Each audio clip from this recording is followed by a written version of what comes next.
There's not many people grow corn where I'm from. They'll grow sweet corn, maybe for a meal or stuff, but the stuff that I'm growing is, I believe it's called Red Lake Flint. So I believe it came on the migration from the St. Lawrence Seaway where we were originally from. Before we moved on our migration to find where the food grows on the water. That's where we're at now, where the food grows on the water. Prophecies, following prophecies to get to that land. We've had corn for a couple thousand years. I think it's called Tama Flint, among other names. We've grown it for a long, long time.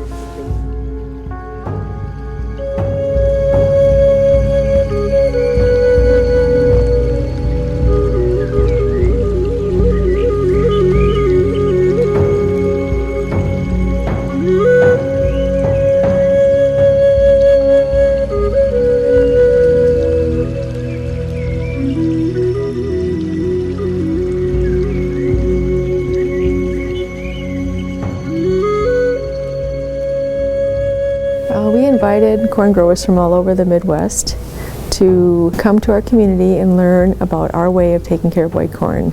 We also invited people who had more experience growing corn than we did, so that we could learn from them and share their knowledge with other folks that are interested in growing corn, all varieties of Indian corn.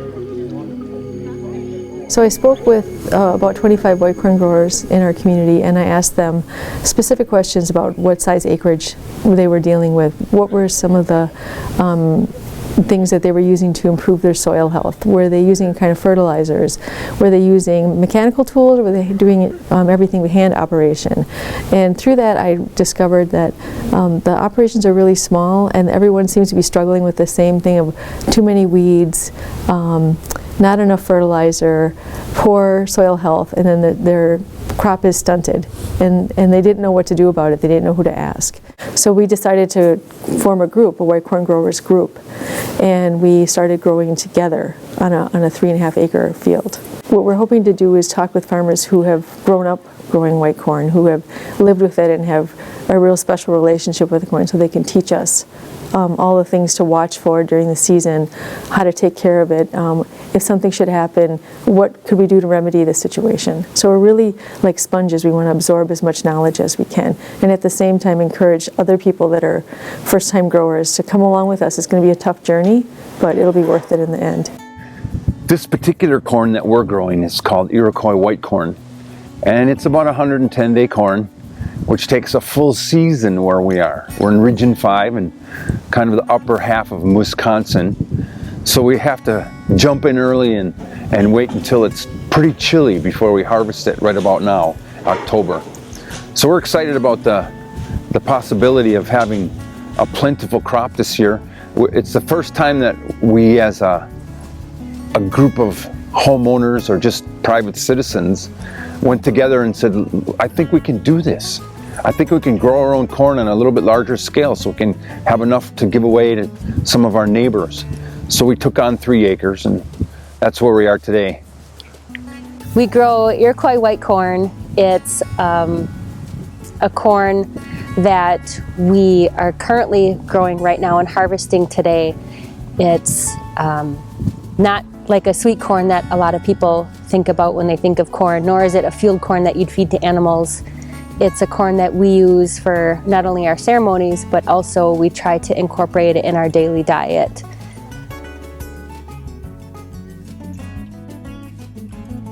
I grew up as a young boy growing corn.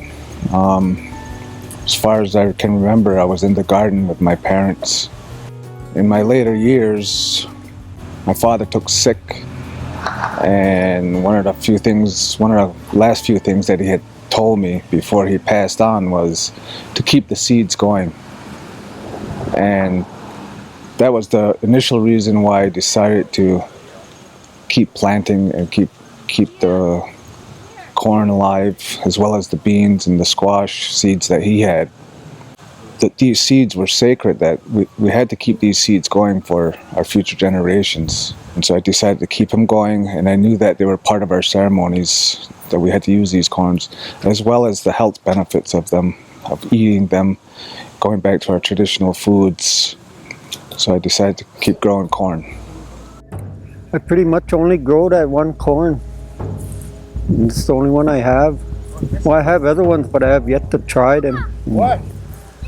But I've been growing this variety for 30, 40 years or better.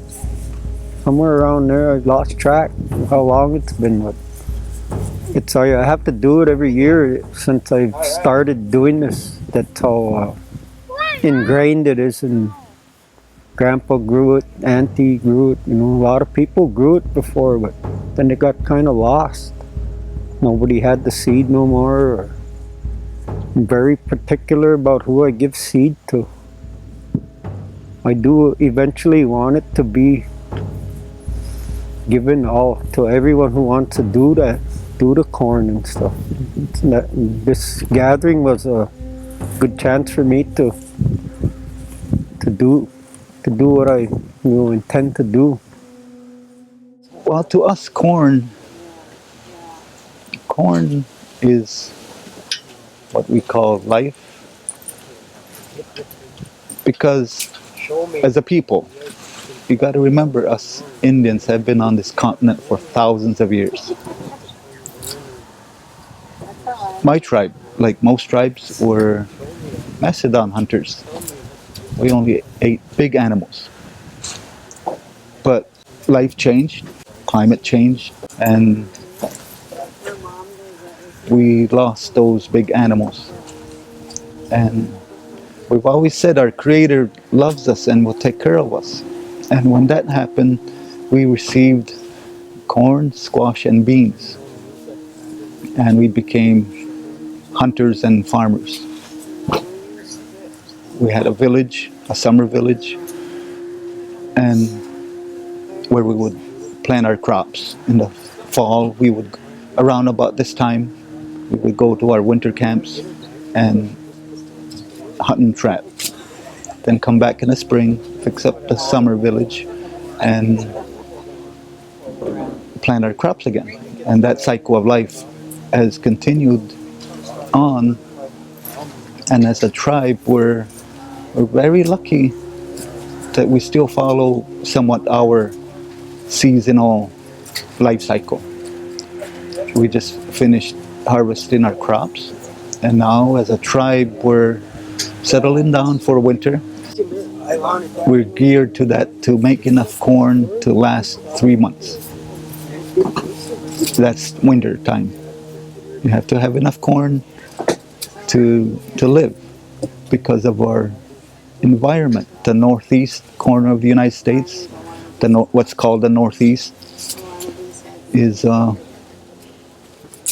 what you would call a bioregion. And we have lived in this bioregion for thousands of years, where our habits, everything, our religion, our customs are geared to live within this environment. And corn has become a very big segment of that lifestyle we have. We're corn people. I hand pollinate my corn because I grew it for seed, not to eat. I just wanted to have enough seed. Sometimes people would hand me only a small handful of seed, and I had to make sure that that little bunch of seed that I had in my hand was pure, so that then I could hand it on to someone else. So I plant one circle with a certain kind of corn, like a blue corn from the southwest. Another circle right next to it may have, I got gifted one ear, and I'm very careful with it, of Dakota corn. I have another of Lakota popcorn. And some of that blue corn that they plant in the southwest has a good 5-foot root system because they don't have water, and the corn has acclimated itself to that area. And that's why corn has lasted so long. Oh, and it started in Mexico and it made its way north. The Arikara say they're Mexican. They're part of the 3 affiliated tribes. And when they began their journey, their medicine people said, we have to keep moving north. We have to spread the word of corn. And that's what they did. Wherever they went. And right now, I think they're up in either Wyoming or North Dakota. But wherever that corn went, the husk itself, when it's a dry climate, the husk grows loose around the ear. Up this way, because it's so humid, the husk grows really tight because it doesn't want the humidity to come in. We have chosen the Oneida name Wealatu, and that's people among the corn. I think that's what it is, translated. But it really comes down to the group who have a relationship and a friendship that centers around agriculture and growing corn. That's the kind of group we are. Farming is just a walking pace. You just got to keep walking, get things done, keep at it, and those become very important. It's a season. I start now and I have faith that by fall I'll be able to unwrap something that's beautiful, and it's a corn cob that's grown, and it gives us patience. The current group of people that came together to grow this corn all contributed corn to be planted this last season. So we're harvesting probably 12 sources of corn were mixed together. So the diversity was promising. And now we have an abundance where we can save enough seed to replenish what we're going to do, and possibly some other people in the community if they're seeking seed quality. So we're excited about just the abundance of it all, to have enough to share. It's such a blessing to give than to receive, to have that opportunity to have enough to give to somebody. Some guy from here in Seymour, Oneida. Our group is called Ohelagu, and what that means is we stand among the corn stalks. So while the corn is the most important part of that word, we stand with it, meaning that it has the support of the people.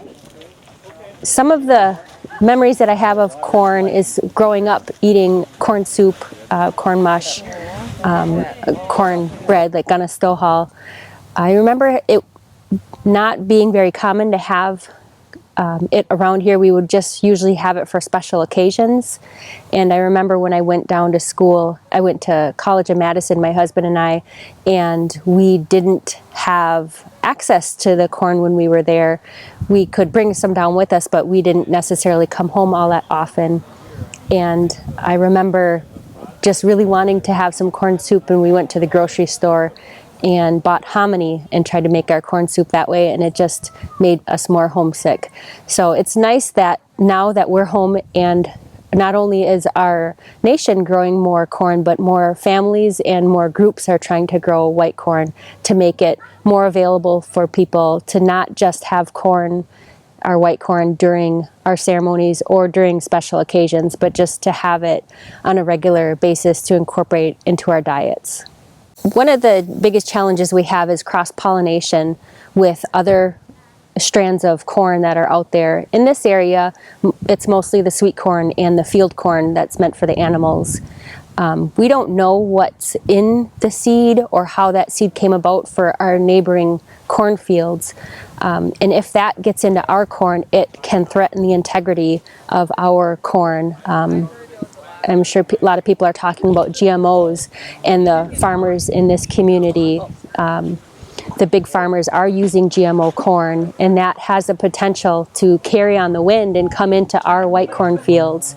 So we have to be very careful where we plant our white corn, and even though our reservation is very large, and even though we have a lot of ag land, there's not a whole lot of places here that we can even grow our white corn without it being threatened from the neighboring corn.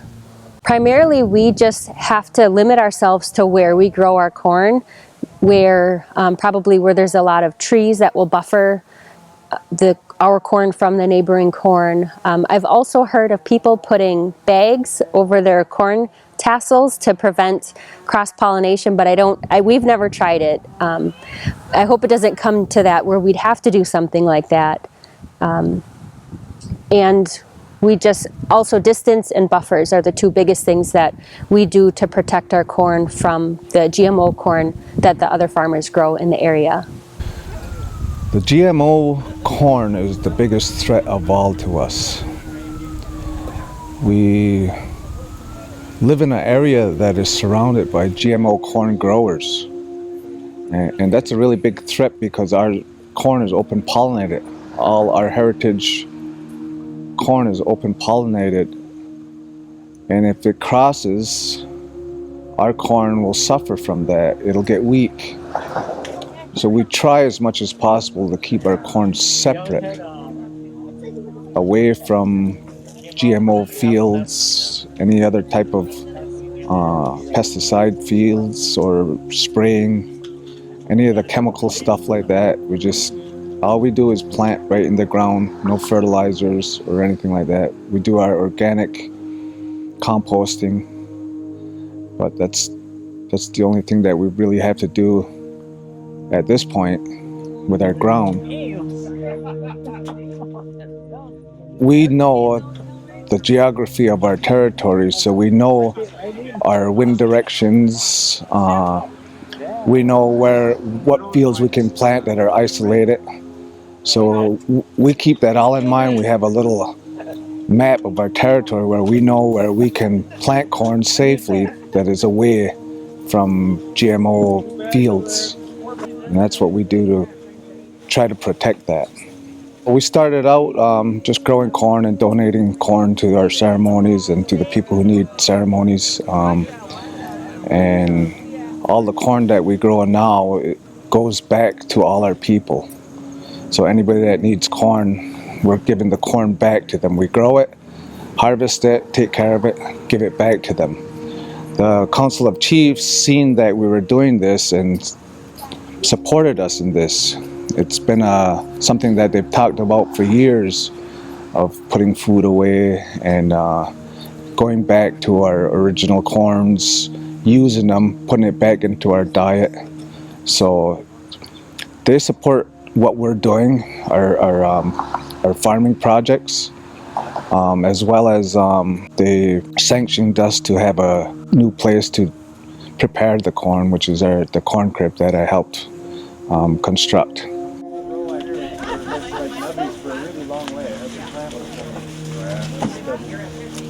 The corn is a grass and it cannot grow by itself. It needs the help of the people to make it healthy.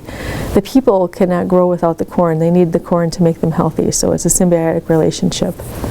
Our biggest threat is contamination to our traditional corn. That's our biggest threat. I think they call it GMO corn and genetically modified corn. That's our biggest threat. It's not losing our corn. It's not our biggest threat because we'll always grow corn. But to keep it as our Indian corn is our biggest threat from our white neighbors that grow corn commercially. We live in Iowa. We understand that our white neighbors, that's their lifestyle, their lifeblood, to grow their type of corn, but it's not our type of corn. We got to protect our corn from that contamination. It ended up that corn has been in my path all that time, but I had always taken another fork in the road. And as you walk your road and you wonder to yourself, what am I supposed to be doing? We all ask ourselves that. Am I doing what I'm supposed to be doing? Am I walking the road that makes me happy? And as you live through life, that fork in the road is always going to be in front of you. And you can either choose the road the spirits sent you here for, or choose that other road. I knew that I had to take that other fork in the road. The reason why my spirit came down to this earth and pass on, distribute, however you want to call it, the corn seeds, the corn stories, My display of corn is something that you need to see, and it explains the whole story of corn and how it started from little vials of teosinte, the seed that the people in Mexico looked at and said, let's see what we can do with this. And I knew that it was time to take that corn fork in the road and learn from other people. That's how it first started, is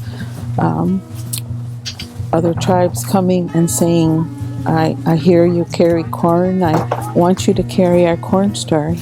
And I hand them tobacco, and I said, okay. They hand me tobacco. We hand tobacco back and forth. It's for it to be a good way for the corn stories to keep going. And if I see the seed as truth and plant it in my heart, I want to be fertile ground so that I grow, and the fruit from my life, joy, love, patience. I was a missionary for 16 years all across the United States, Europe, Turkey, Greece, Italy. And to have any food together with a family that loves to share and is generous and expresses not just you being a guest, but by their expression of hospitality, they communicate that you are now part of their family because you've shared at this table. So to be able to share this food, this culturally significant food, at a table with somebody and let them know that you are now family, you can always come here and stay with us. This is now your home too, because you've shared with us. Last year we planted corn, but it didn't come in very nice. We were very new, we didn't really know what to expect, and we were accustomed to the type of gardening where you don't have to necessarily be out there all the time. And we didn't get a very good yield that year. But this past summer, we were out there almost on a daily basis. We were weeding regularly, we were singing to the corn, we were talking to the corn, and our corn came out very nice this year. So what you put into it is what you get out, and the biggest lesson that I've learned is if you take care of the corn will take care of you. Some people have decided that they can stand up to GMOs and stand up to government and stand up to bad U.S. policy for Native people by growing their own food and choosing where to spend their dollar at the grocery store. They're fighting the way that the commercialism of food is, or the way that the seeds are being abused by, big seed companies. They can start growing seeds and sharing seeds with other people, and that builds up a line of defense to help protect the sacredness of the corn.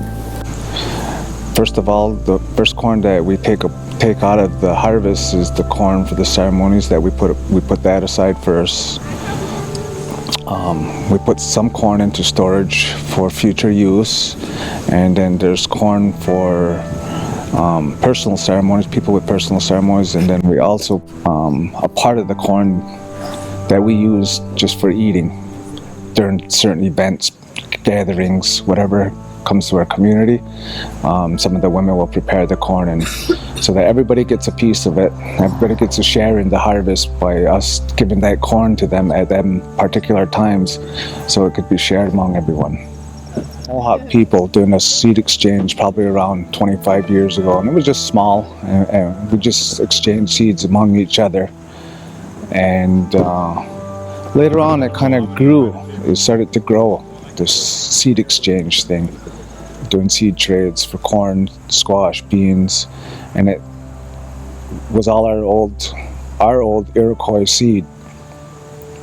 So later on I got involved in a bigger network of seed keepers and seed exchangers, and I started expanding out from our territory, the Haudenosaunee territory, and found that there were other nations actually involved in trying to promote their seed, growing up their seed, keeping their seeds.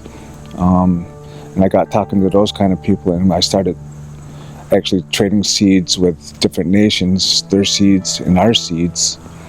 And I thought that was a really great thing that was happening because we started doing food exchanges as a spur of that. And once that started, it just kind of snowballed into all these other things that we're involved in now, with speaking about the corn, doing the seed exchanges, promoting the traditional foods, our own traditional foods, as well as learning their traditional foods, how they prepare their food, how they plant their seed, what they do to keep their seed viable for the next planting season. So I've learned quite a bit from other nations, and then I've shared my knowledge with them as well. It's good to see people are bringing this back, and it's a good feeling to know there's people out there that are just as concerned about it as I am. When you grow a garden, I tell people it's like a little child. You gotta nurture that child. You have to do the same with your corn. You gotta take care of it. You gotta weed it. You know, you gotta put tobacco in your garden when you get done planting, and then when you harvest too. You gotta put your tobacco out to thank the Creator and the spirits for either giving you a good garden, or if your garden doesn't turn out right, you know, you gotta figure out, well, what did I do wrong? Did I do something wrong? But it's like a child. You have to teach that child right from wrong. And then when you're working in your cornfields, it's the same. It's similar, it's the same thing. You gotta treat your corn right. I don't water my gardens. I hill them up and stuff to keep them strong from getting blown over or anything in the windstorms or whatnot, you know. Keep the corn from touching the ground so it doesn't get moldy or get wet or anything. I hang my corn up for 2 months once I harvest. I let it dry out, a lot of water in it. November, it should be dried out. Then I can take the corn off there, and I'll take my seed out there. Maybe fill up 2 or 3 coffee canfuls for my seed, and then I'll mark it #1 seed, 2012, 2014, whatever, you know.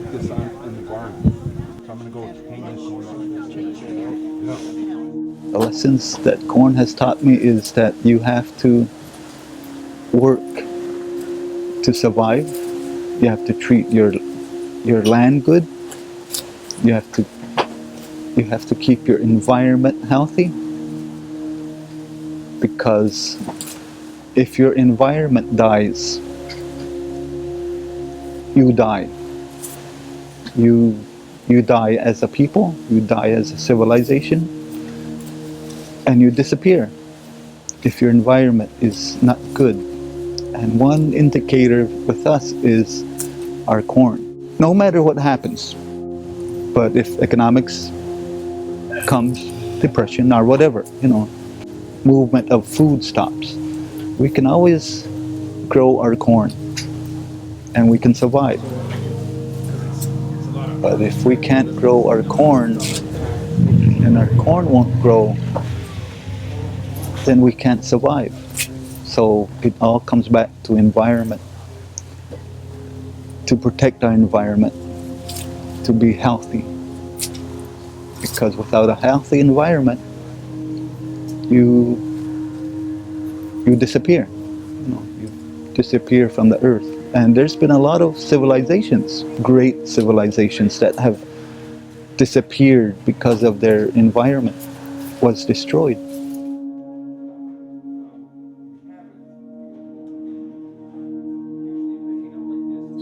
I get great satisfaction out of just growing corn. One of the best things I like to do is actually during harvest time is to open it up. Another part that I like is when I plant it and I actually see the plant start to come up. It's just some spiritual feeling that I have to see the corn come up, I keep thinking like how the Creator, as well as the Mother Earth here, helped us in a way to sustain ourselves. And by planting corn, or our three sisters, how magical that really is. So the spiritual connection with me and my planting is really deep down in my heart. Since I've been planting as a young child or young boy, once you eat the corn and eat your own beans and eat your own harvest, the satisfaction from that is unbelievable. There's times where we have meals that are totally from our harvest, whether it's foraging, hunting, or the garden. We actually eat a whole meal at times that doesn't require anything from the outside. So it's basically a sovereign meal or a sustainable meal that we eat. And we just love that. And we're trying to add that back into our diet more and more and more. If we can get it in 3 times a week, we're making a big step towards changing this colonial type of lifestyle that we've been programmed to eat, which is poison. Their food is poison to us. It's making our bodies sick, and diabetes is a big thing in our community. And I just think that if we can get the children back to it, our kids involved, and show them, that this is how we're supposed to live. This is how we're supposed to eat, and you'll grow up healthy, and we won't have problems, and we won't need the medicines from the white man or the doctor and stuff like that, because the food is the medicine. And I think that's a very important lesson that everybody should know. When we have these gatherings, it's just astounding to hear people's stories and different methods of planting and what they do with their corn, and we're learning new things all the time, different recipes, and it's just something that I think people are missing out on if they're not involved in this. If we could get all our nations back together and take their seeds and promote them within ourselves, regrow them, make the seeds strong again, and share them with our people, I think we'll be a lot healthier people getting back to the way that we should be. As long as you have corn, we as a people that use corn, that eat corn. I understand not all tribes eat corn. Some tribes just don't in their culture. But to us corn people, we should protect our corn sources. The first individual is each tribe has its own, it's all corn, but each tribe has its own type. They should love whatever type they have, just like with us Meskwakis, we have our own corn. The lesson about our corn that we grow, is that we are hoping to find something that's so nutritional that it honors our body, our minds, and our spirit, so that our quality of life will be better because of the care that we take in the preparation of our food to protect this body and try to make it healthy, so it affects our minds and our spirits too. So to me, it's all wrapped up into ethical agriculture, doing the best practices you can know about and trying them out, and watching your food grow, and then being able to prepare it and share it with somebody, if it's just your family or your extended family or somebody from some strange place in California. Well, I think it's great to reach out to each other. So I know there's a lot more corn growers, even in our own community here in Oneida, that didn't necessarily hear about this event.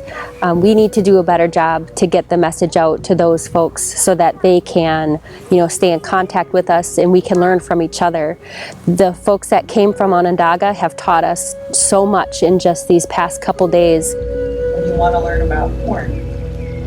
that person. And I can feel it. So what our goals are is to host this event again for another 4 years. And each one of those times invite people back to our community so we can continue the conversation, so we can show the improvement that we've made in our yield, and so we can share what we've learned with other people.